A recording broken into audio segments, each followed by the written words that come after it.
اللہ الرحمن الرحیم۔ آج ہم 11ویں جماعت کی علامہ اقبال کی دوسری نظم پیغام کا مطالعہ کریں گے۔ اقبال کی یہ نظم ان کی مشہور جو طویل نظم ہے شمع اور شعر، اس سے یہ لیے گئے کچھ بند ہیں۔ اس کا یہ نامہ بند ہے اور اقبال نے 1912 میں انجمن حمایت اسلام لاہور کے جلسوں میں یہ جس طرح باقی نظمیں پڑھی ان میں سے یہ نظم بھی پڑھی، بلکہ اس نظم کے حوالے سے خاص بات یہ ہے کہ جس دن علامہ اقبال نے یہ نظم پڑھی اس جلسے کی صدارت کے لیے دو لوگ سلطان احمد اور فقیر افتخار الدین صاحب تھے، تو کچھ حصہ انہوں نے سلطان احمد کی صدارت میں پڑھا اور کچھ فقیر افتخار صاحب کی۔ اقبال کی جو فکریات ہیں ہمیں اس نظم میں ملتی ہیں، جو وہ کامل انسان دیکھنا چاہتے ہیں، جو اقبال کا تصور پیغام خودی ہے، جو اقبال کا شاہین ہے، جو وہ مسلمان کی عظمت کے حوالے سے اس کو آگاہ کرنا چاہتے ہیں، وہی پیغام اس نظم میں ملتا ہے۔ اس نظم کو دیکھتے ہیں۔ پہلا شعر ہے کہ آشنا اپنی حقیقت سے ہو اے دہقاں ذرا، دانا تو کھیتی بھی تو بارہ بھی تو حاصل بھی تو۔ اقبال ان کا مفہوم یہ ہے کہ اے کسان تو اپنی حقیقت کو پہچان، دانا بھی تو ہے، کھیتی بھی تو ہے، بارش بھی تو ہے اور اس کے بعد ثمر بھی تو ہے۔ اقبال کی یہ علامتی نظم ہے۔ اقبال نے یہ علامتوں کے ذریعے انسان کی اہمیت بتائی ہے، مسلمان کی اہمیت بتائی ہے۔ اسے کہا اے کسان، کسان کی مثال دی ہے۔ دیکھیں کسان کے لیے کیا ہے اور ریلیونٹ مثالیں دی۔ جب ایک چیز کا ذکر ہو اور اسی مناسبت سے ذکر ہو، یہ خالصتاً ایک سند استعمال ہوتی ہے جس کا ذکر میں آگے کروں گا کہ کون سی سند اس شعر میں استعمال ہوئی ہے۔ کہ جیسے اگر دریا کا ذکر ہے تو کنارہ، بادباں، کشتی، اسی طرح دہقاں میں کہ آشنا اپنی حقیقت سے دہقاں ذرا، کسان کی بات ہے، دہقان کا مطلب کسان، دانا تو کیونکہ کسان کا کام کھیتی باڑی ہے، اس اناج اگانا ہے اور پھر اس کے بعد وہ بارش سے ریلیٹڈ بھی ہوتا ہے اس ثمر، اور اس کے بعد اس کا حاصل ہوتا ہے۔ تو اقبال دراصل یہ کہنا چاہتا ہے کہ اللہ تعالیٰ نے انسان کو اور مسلمان کو بہترین صلاحیتوں سے نوازا ہے۔ تم ایک بہترین امت ہو لیکن خود فراموشی کا شکار ہو، تمہیں اپنی پہچان نہیں ہے۔ یہاں پہ اصل میں اقبال کا وہی تصور خودی جو بیان کرتا ہے کہ انسان اپنی ذات کو پہچانے، کیونکہ حدیث قدسی کا مفہوم ہے کہ جس نے اپنے آپ کو پہچان لیا اس نے اپنے رب کو پہچان لیا۔ وہ جب پہچانتا ہے اپنی ذات کو، اقبال کا تصور خودی کیا اپنے من میں ڈوب کر پاجا سراغ زندگی کی بار بار باز گشت ملتی ہے۔ اقبال نے اس سے علاوہ کئی جگہ پہ اس بات کا ذکر کیا ہے۔ مثلا اقبال کا اسی حوالے سے ایک اور شعر دیکھیں۔ اقبال کہتا ہے اپنی اصلیت سے ہو آگاہ اے غافل کہ تو، قطرہ ہے لیکن مثال بحر بے پایاں بھی تو۔ جہاں بھی انسان کو، مسلمان کو اقبال اپنی حقیقت سے آشنا کروا رہا ہے۔ اس نظم میں اقبال مسلمانوں سے مخاطب ہے۔ دہقان کی علامت انہوں نے مسلمانوں کے لیے استعمال کی ہے، اور اس کی وجہ یہ ہے کہ دہقان اور مسلمان میں کئی چیزیں مشترک ہیں۔ ایک مسلمان کی طرح دہقان بھی سادہ دل ہوتا ہے۔ دہقان کسانوں کی نفسیات کہ وہ سادہ دل ہوتا ہے، سادہ مزاج ہوتا ہے۔ مسلمان کی طرح دہقان کے اندر بھی صبر اور تحمل ہوتا ہے۔ مسلمان کی طرح دہقان کے اندر بھی توکل ہوتا ہے۔ دیکھیں وہ بیج کو زمین کے اندر بو کے پھر اللہ کی قدرت کا انتظار کرتا ہے کہ وہ جو بیج کو اگاتا ہے، بیج کو اگانے کے بعد اس سے پھل بارآور کرتا ہے، بعد ثمر کرتا ہے۔ یہ سارے ایک دہقان کا جو صبر و تحمل ہے وہ ایک مسلمان کا صبر و تحمل ہے۔ ان اشعار میں مزید انداز اختیار کیا کہ اقبال کہتے ہیں کہ مسلم تو اپنی حقیقت کو پہچان کہ تو سب سے اعلیٰ مرتبہ ہے، اس بزم کون و مقام تیرے ہی لیے راستہ ہے۔ دیکھیں انسان اشرف المخلوقات ہے، مسلمان تو خدا کو پہچاننے والا ہے اور کائنات۔ اقبال اسی بات کو اقبال اور ایک شعر میں کہتے ہیں، اقبال کہتے ہیں ایک اور مقام پہ کہ نہ تو زمین کے لیے ہے نہ آسماں کے لیے، نہ تو زمین کے لیے ہے نہ آسماں کے لیے، جہاں ہے تیرے لیے تو نہیں جہاں کے لیے۔ بالکل ایسے ہی کہ جیسے انسان اشرف المخلوقات ہے، مسلمان اشرف المخلوقات ہے، مسلمان جنت بھی اللہ کی تخلیق کردہ چیز ہے، تو انسان جنت سے بھی افضل ہے۔ تو جو افضل ہوتا ہے وہ عام کے لیے کیوں اپنی صلاحیتیں لگاتا ہے اور اس کو پہچاننے کے لیے۔ بہرحال اقبال بار بار اسی بات کو بیاں کر رہا ہے۔ آپ تفصیل سے اس شعر کی گئی باتیں آپ اس پوری نظم پہ منطبق کر سکتے ہیں، کیونکہ آپ جانتے ہیں کہ نظم کے اشعار میں ایک ریلیونسی ہوتی ہے۔ غزل کے اشعار ہر ایک کا الگ موضوع ہو سکتا ہے، نظم کا پورا موضوع ایک ہی ہوتا ہے، تو کسی بھی ایک اشعار کی معنی، کسی بھی ایک اشعار کی بات وہ آپ کو یعنی کام آ سکتی ہے۔ مسلم اے مسلم تو اپنی قدر کو پہچان، اقبال یہی کہتا ہے کہ تو بارش بھی ہے اور تو ثمر بھی ہے۔ تو یہ سب سے اہم پیغام ہے، اور اسی انداز کو اقبال اپنے سی ایک اور شعر میں کہتا ہے، یعنی اس شعر کی تشریح میں ہم یہ تیسرا شعر یوں کہہ سکتے ہیں کہ عالم ہے فقط مومن جانباز کی میراث، عالم ہے فقط مومن جانباز کی میراث، مومن نہیں جو صاحب الاولاق نہیں۔ اقبال عظمت مومن بیان کرتے ہیں۔ دوسرا شعر دیکھیں کہ آہ کس کی جستجو آوارہ رکھتی ہے تجھے، راہ تو راہ رو بھی تو، راہبر بھی تو، منزل بھی تو، آوارہ رکھتی ہے۔ کمال شعر کے افسوس اے مسلمان تو کس کی تلاش میں ہے، تو جانتا نہیں کہ تو ہی رستہ ہے، تو ہی مسافر ہے، تو ہی منزل ہے اور تو ہی راہبر ہے۔ جب ساری چیزیں آپ ہیں تو آپ کے اندر یہ بے قراری کیوں ہے؟ آپ کے اندر تو پھر اطمینان ہونا چاہیے کہ جب راہبر بھی تو ہو، رہنما بھی تو ہو، منزل بھی تو ہو، راستہ بھی تو ہو، تو پھر کون سی چیز ہے جو آپ کو پریشانی کا سامنا کرتی ہے؟ 1857 کی جنگ آزادی میں ناکامی کے بعد مسلمانوں کو بدترین حالات کا سامنا رہا اور انسان نا امید ہو گئے۔ انگریز مسلمانوں اور مسلم معاشرے کو مٹا دینے پر تلے ہوئے تھے۔ ایسے میں مسلمانوں کو اپنا وجود برقرار رکھنا بڑا محال تھا۔ مغربی تہذیب اور ہندوانہ رسومات اپنے عروج پر تھیں۔ ایسے میں مسلمانوں میں کئی طبقے پیدا ہو گئے۔ ایک طبقہ کا خیال تھا کہ اب مسلمانوں کی بقا اور ترقی مغربی تہذیب اپنانے اور دیگر انگریزوں کے ساتھ تعاون میں مضمر ہے۔ ایک دوسرے طبقے کا خیال تھا کہ ہندو اکثریت ہے، اس کے ساتھ مل کے رہنا ہے۔ یعنی دو نظریے، ایک کہتے تھے کہ ہم اسی وقت اب سروائیو کر سکتے ہیں کہ ہم انگریزوں کے ساتھ رہیں، ایک کہتے تھے کہ ہم ہندوؤں کے ساتھ رہیں۔ حضرت علامہ اقبال دیکھ رہے تھے کہ اس پریشان حالی میں مسلمان اپنی ابدی اور حقیقی نظام کو بدل۔ دیکھیں 1857 کی یہ جنگ آزادی ہوئی اور اس کے بعد ہمیں انگریزوں سے آزادی 1947 میں ملی، جس کے لیے اقبال نے بھی کوشش کی۔ وہ اقبال ان لوگوں میں شامل تھے جس نے لوگوں کو امید دلائی، لوگوں کو اپنا مرتبہ، اپنا عظمت یاد دلائی، بزرگوں کے حوالے دیے، اپنی اسلامی تعلیمات کا ذکر کیا۔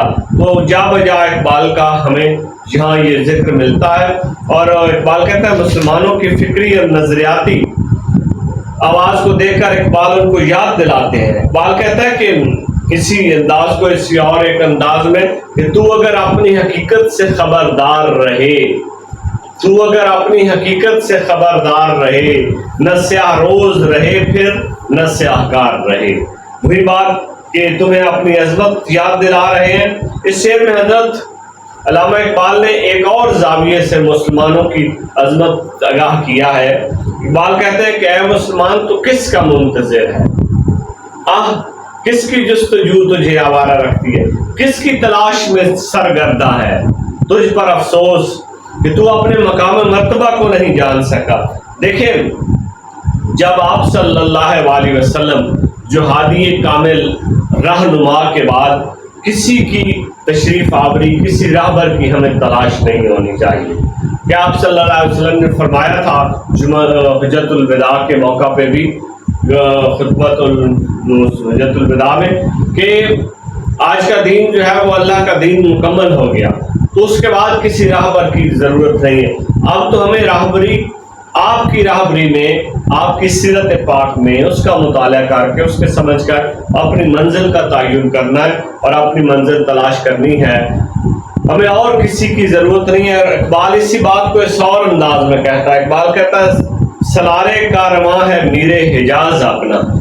میر حجاز سے مراد آپ صلی اللہ علیہ وسلم کہ سلارے کارواں ہے میر حجاز اپنا، اس نام سے باقی آرام جاں ہمارا، اسی نام سے۔ اور اقبال بار بار اسی بات کا اعادہ کر رہا ہے کہ اے مسلمان، تو خود رستہ ہے، تو خود مسافر ہے، تو خود منزل ہے، تمہیں رہنمائی کے لیے اسلام تمہارے لیے صراط مستقیم ہے، اور آخر ساری دنیا کے لوگوں کو اسلام کی طرف لوٹنا ہے، تم اسی کو اپنا رہنما بنانا ہے۔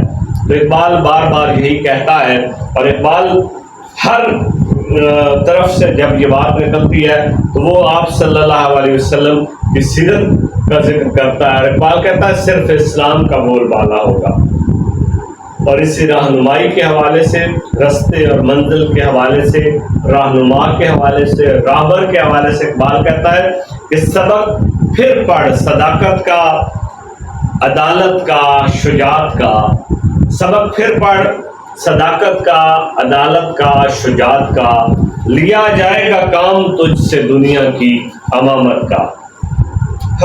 اس سے اگلا شعر دیکھیں، کانپتا ہے دل تیرا اندیشہ طوفان سے کیا، ناخدا تو، بحر تو، کشتی بھی تو، ساحل بھی تو۔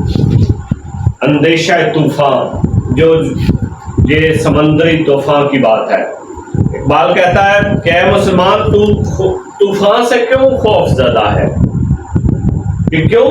کہ تو ناخدا ہے، یعنی ملاح تو ہے۔ ناخدا کشتی چلانے والے کو کہتے ہیں ناخدا، ملاح جس کے ہاتھ میں کشتی کی باغ ڈور ہوتی ہے۔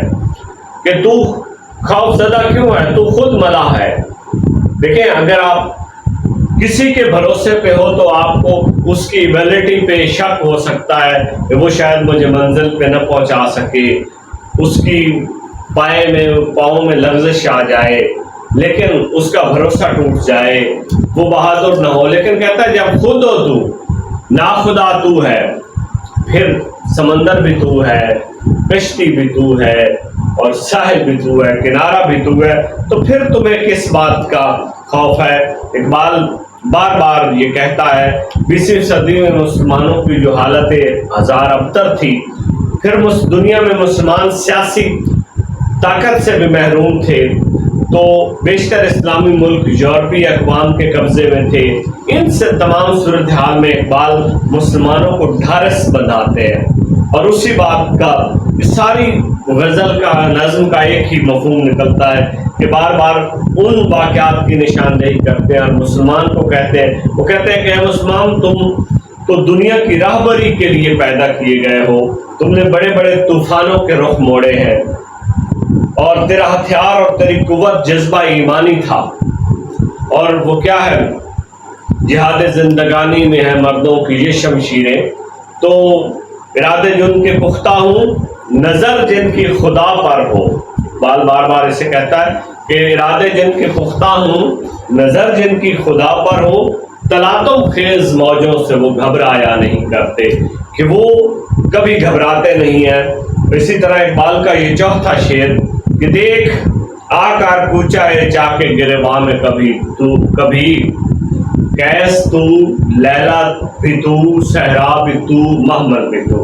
اقبال نے اس اپنے شعر میں کئی تلمیحات استعمال کی۔ کیس مجنوں، لیلا مجنوں کی محبوبہ، اور قیس کے بارے میں یہ تھا کہ وہ جنگلوں میں رہتا تھا مجنوں، اور لیلا کے انتظار میں، اور سہراب اور محمل۔ اقبال کہتا ہے کہ اے مسلم، کبھی اپنے پھٹے ہوئے گریباں کے اندر جھانک کر دیکھ، دیکھ آ کر اونچائے چاکے گریباں کبھی، کہ اپنے پھٹے ہوئے گریباں کے اندر دیکھ، تو ہی مجنوں ہے، تو ہی لیلا ہے، صحرا بھی تو اور کچاوا بھی تو۔ محمل یہ اس سے پہلے جب یہ جدید آپ کی سواریوں کے انتظام نہیں تھے تو اونٹ کے اوپر جو ہے وہ بیٹھنے کے لیے جگہ بنائی تھی جاتی تھی، بڑی وہ نرم اور ملائم ہوتی تھی، اور اس کو کچاوا کہتے تھے، محمل۔ تو اس نظم میں اقبال تسلسل کے ساتھ امت مسلمہ کو اس کے بلند مقام سے آگاہ کرتے ہیں، اجتماعی خودی بیدار کرتے ہیں۔ اقبال مسلم قوم کو ان کے مراتب گنواتے ہیں اور اس کو دیوانگی اور عشق اور یہ ساری چیزیں کہ تو خود کو عشق پہچان، مارکا عشق میں۔ اقبال کے نزدیک عشق ایک بہت بڑی طاقت ہے، اور اقبال کے نزدیک عشق تحرک کا نام ہے، عشق زندگی کا نام ہے، عشق کچھ کرنے کا نام ہے، عشق پانے کا نام ہے۔ تو اقبال وہی کہتا ہے کہ دوسرے عشق، تیرے جیسا عشق کسی قوم کے دوسرے حصے میں نہیں آیا۔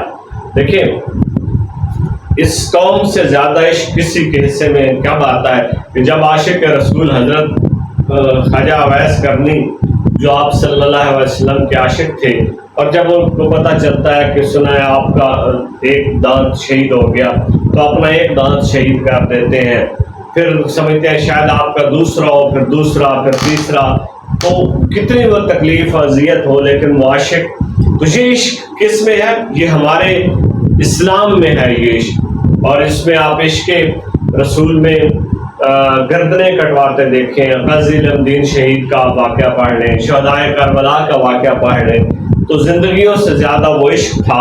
تو یہی بات وہ کہتے ہیں کہ تیرے جیسا عشق کسی قوم کے حصے میں نہیں آیا، خود کو پہچان اور مارکا عشق میں آ کر تو دیکھ، عشق کے سارے رنگ تجھ میں جھلکتے ہیں، اور عشق ہی کو اقبال سمجھتا ہے۔ اقبال نے ایک اور انداز میں عشق کی یوں بات کی کہ بجھی عشق کی آگ اندھیرا ہے، بجھی عشق کی آگ اندھیرا ہے، مسلمان نہیں راکھ کا ڈھیر ہے۔ یہ وہ کہتا ہے کہ مسلمان کے اندر اگر عشق ہے، تڑپ ہے، تو وہ پھر مسلمان ہے، لیکن اگر وہ نہیں ہے تو اس کا مطلب۔ اس شعر میں علامہ اقبال نے عشق کے متعلقات کی مثال کے ساتھ مسلمانوں کو عظمت یاد دلائی۔ یہاں انہوں نے قیس اور لیلا کی تلمیحات استعمال کی۔ تلمیح، جب کسی شعر میں کوئی ایسا لفظ آ جائے، قصہ، واقعہ، داستان یاد آ جائے، اس لفظ کو ہم تلمیح کہتے ہیں۔ تو قیس مجنوں کی تلمیح اور اسی طرح لیلا کی تلمیح اقبال نے اس شعر میں استعمال کی، اور اقبال عشق کا بار بار کہتے ہیں کہ دیار عشق میں اپنا مقام پیدا کر، نیا زمانہ نئے صبح و شام پیدا کر۔ اسے اگلا شعر دیکھیں، بائے نادانی کہ تو محتاج ساقی ہو گیا۔ ایک شعر میں پہلے مصرے میں بتایا جاتا ہے، اس کے ریلیٹڈ دوسرے حصے میں چیزوں کا ذکر ہے، جیسے ساقی دریا کا ذکر تھا تو اس کے ریلیٹڈ ذکر تھا، دہگاں کا ذکر تھا تو کھیتی کا ذکر تھا، بارہ کا ذکر تھا، اوارہ کا تھا تو راہبر منزل کا ذکر تھا۔ اسی طرح ساقی کا ذکر ہے، پلانے والے کا، تو دوسرے میں میں بھی تو ہے، شراب بھی تو ہے، مینا بھی تو ہے، یعنی ساغر ساقی بھی تو ہے، پلانے والا بھی، اور محفل بھی تو ہے۔ اقبال یہاں بھی تیری نادانی پر افسوس ہے کہ تجھے ساقی کا محتاج کیا گیا، کہ مجھے کوئی پلائے، پلانے والے کا محتاج، حالانکہ تو خود شراب ہے، تو خود سراہی ہے، خود ساقی ہے، خود میں۔ یہ تو ایسے ہے جیسے کسی گھر کے مالک کو کہا جائے کہ یہ چیز اس سے مانگی جائے جبکہ وہ گھر کا مالک ہے۔ اقبال نے اس شعر میں بڑی خوبصورتی سے مسلمانوں کی کمزوریوں کا ذکر کیا ہے اور ساتھ تنبیہ کی ہے۔ اس شعر میں علامتوں کا جہان آباد ہے کہ پہلے مصرے میں ساقی سے مراد مغربی اقوام ہے، بائے نادانی کہ تو محتاج ساقی ہو گیا، کہ تم مغربی، اب ہم مغرب کی طرف دیکھتے ہیں، جی وہ ہمیں یہ چیز دیں گے، ان سے ہم لیں گے، وہ بنائیں گے، جن سے مسلمانوں نے ہر طرح کی توقعات وابستہ کی ہیں، مالی امداد ہو یا فکری۔ IMF سے قرضہ لیں گے، وہاں سے یہ فکر آئے گی، رہنمائی، سائنس کی رہنمائی، ٹیکنالوجی کی رہنمائی، تہذیب اور ثقافت کی رہنمائی، خود کو مغرب کا دست نگر کر لیا۔ اقبال کہتا ہے گویا مسلمان مغرب کے رحم و کرم پر ہے، جبکہ دوسرے مصرے میں جو ساقی ہے، پہلے مصرے میں ساقی سے کیا مراد ہے؟ مغرب، اور دوسرے مصرے میں جو ساقی ہے سے مراد مسلمان ہے، کہ جو ایک عرصے تک ساری دنیا کی رہنمائی کرتے رہے، میں بھی تو، مینا بھی تو، ساقی بھی تو، محفل بھی تو، ان کی ضروریات پوری کرتے رہے، آج ان کے محتاج ہو گئے۔ اور اقبال نے اسی شعر کو یوں بھی بیان کیا، اقبال نے ساقی کہنا چاہیے کہ شراب کون پھر پلا ساقیا، شراب کون پھر پلا ساقیا، وہی جام گردش میں لا ساقیا۔ تو اقبال کا یہ شعر بھی اسی طرح مسلمانوں کو اپنی عظمت کی یاد دلاتا ہے۔ اور سیکنڈ لاسٹ شعر میں کہ شعلہ بن کر پھونک دے خواہشات غیر اللہ کو، باطل کیا کہ غیرت گرے باطل بھی تو ہے، پھونک دے جلا دے خواہشات گھاس پھوس کو اور بے وقت۔ اقبال کہتا ہے اے مسلمان تو شعلہ بن جا اور ذات باری کے علاوہ سب کچھ جلا دے، شعلہ بن کر پھونک دے خواہشات غیر اللہ، اللہ کے سوا جو چیزیں ہیں وہ کسی پہ یقین نہ رکھ۔ کیا ہے کہ تمہیں اسے گھاس پھوس کی سمجھ کر جلا دے، تو باطل سے کیوں ڈرتا ہے، تو باطل کو تباہ کرنے والا ہے۔ مسلمان کی عظمت کہتا ہے کہ تو باطل سے کیوں ڈرتا ہے، تو جھوٹ سے کیوں ڈرتا ہے، تو جھوٹ کو۔ تو اس نظم تسلسل کے ساتھ علامہ اقبال اسی بات کی اہمیت کا اظہار کر رہے ہیں۔ اور تم کہتا ہے تم اللہ کے نائب ہو، اور تم آپ صلی اللہ علیہ وسلم کے بعد کوئی نبی نہیں آنا، تو آپ ہی اللہ کا پیغام آگے پہنچانا ہے۔ امت کے حوالے سے یہ ہے کہ یہ امت مسلمانوں کی بھلائی کے لیے نکالی گئی ہے، اور یہ قرآن میں ہے کہ آپ نیکی کا حکم دو اور برائی سے روکو۔ یہ سارے کام تمہارے ذمے ہیں، تو پھر تمہیں خوف کیوں ہے؟ تم اللہ کے نائب ہو۔ خواہشات غیر اللہ سے مراد وہ چیز جو حق کے مقابل کھڑی ہے، اس کی حیثیت کچھ نہیں ہے، لیکن انسانی ذہن کی گراوٹ نے اسے حق کے مقابلے کھڑا کیا۔ مسلمانوں کو باطل قوتوں کے سامنے ڈٹ جانے کا اقبال کہتا ہے۔ اقبال پہلے مصرے میں مسلمانوں کے ان کو منصب کی یاد دہانی کے بعد دوسرے مصرے کو مسلمانوں کو منصب اپنانے کی ترغیب دیتے ہیں کہ خوف باطل کیا ہے، تم نے مٹانا ہے۔ باطل نے آج نیا روپ دھار لیا ہے، اور اقبال نے بار بار اپنے شعر میں اسی بات کو بیان کیا ہے۔ اقبال کہتا ہے کہ تو باطل کو مٹا کر ایمان کا اجالا کرنے والا ہے۔ تمہیں یاد نہیں کعبہ کو بتوں سے پاک تم نے کیا تھا، ایران کے آتش خانوں کو سر تم نے کیا تھا، ہند کے بتوں کو تم نے توڑا تھا، کیسر کے ایوانوں میں تیرا لرزہ رہتا تھا، تیرے جانباز مجاہد علا پرسلان کے 15,000 مجاہدینوں کے ساتھ 6 لاکھ صلیبیوں کو خدا یاد کروایا تھا۔ تیرے سرفروش مجاہد صلاح الدین ایوبی نے 40,000 سپاہ کے ساتھ یورپ کی 8 لاکھ صلیبی فوج کو عبرت کا نشان بنایا تھا۔ تو اپنے منصب کو پہچان، اٹھ۔ اقبال نے کہا، بہت کمال شعر ہے کہ ہاتھ ہے اللہ کا بندہ مومن کا ہاتھ، ہاتھ ہے اللہ کا بندہ مومن کا ہاتھ، غالب و کار آفرین کار کشا کا ساز۔ آخری شعر میں دیکھیں کہ بے خبر تو آئینہ جوہر ایام، بے خبر تو جوہر آئینہ ایام ہے، تو زمانے میں خدا کا آخری پیغام ہے۔ جوہر خوبی، آئینہ ایام سے مراد وقت۔ اے بے خبر مسلم، تو وقت کے آئینے کی شان و شوکت ہے۔ بے خبر تو جوہر آئینہ ایام ہے، تو وقت کے آئینے کی شان و شوکت ہے، تو زمانے میں خدا کا آخری پیغام ہے، اور اس زمانے میں تو اللہ کا آخری پیغام ہے۔ اقبال مسلمانوں کی بے خبری، نادانی اور کم فہمی کی وجہ سے وہ رنجیدہ ہے. انہوں نے مسلمانوں کے لیے کہا کہ بے خبر کے لفظ سے استعمال کیے، جیسے کہ اس وقت انسان جب کسی دکھ میں ہوتا ہے کسی کو کہتا ہے بے خبر. بعض مسلمانوں کی اس حالت سے رنجیدہ ہے، خوف زدہ ہے، پریشان ہے کہ انہیں اپنی عظمت بے خبر تو آپ کے لفظ اپنی اصلیت، اعلیٰ شان صلاحیتوں اور شاندار ماضی سے آگاہ نہیں ہے.